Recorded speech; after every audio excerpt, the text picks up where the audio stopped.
आज आम बनवा कुंग पाव फ्रॉग। चलते प्रथम बेंग को आनी पकईवा जाल धरिकी बेंग को भल भाव धोईदे सफा करी पानी पकईदे कि लुण पकईदे कि मिलू पकईदे भल भाव सफा करदे।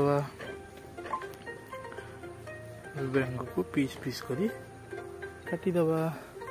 प्रथम गुड़ को काटिदे मझे दुई फाड़ कर काटिदे।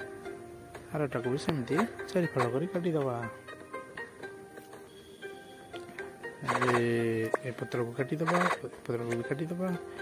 लंका को 2 फाड़ कर काटिकी मंजी तार पकईदे। रसुण पत्र पकईदे। एवं मांस को देदे पाउडर देदे कि सॉस देदे सोया सॉस देदे वाइन दे भल भाव मिक्स करदे। मिक्स हो गला। निआ को भल भाव जलईदे फुंकी निआमर उत्तप्त हो गला। अपन चैनल को सब्सक्राइब कर दिंतु और लाइक कर दिंतु। मांस को अब पकईदे।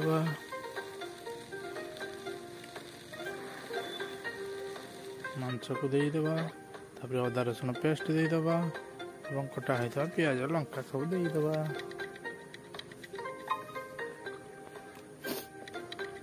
किसी समय फुटापी छाड़ीदे। समय चैनल को लाइक और सब्सक्राइब कर दिंतु। हो गला किंग पाव फ्रॉग।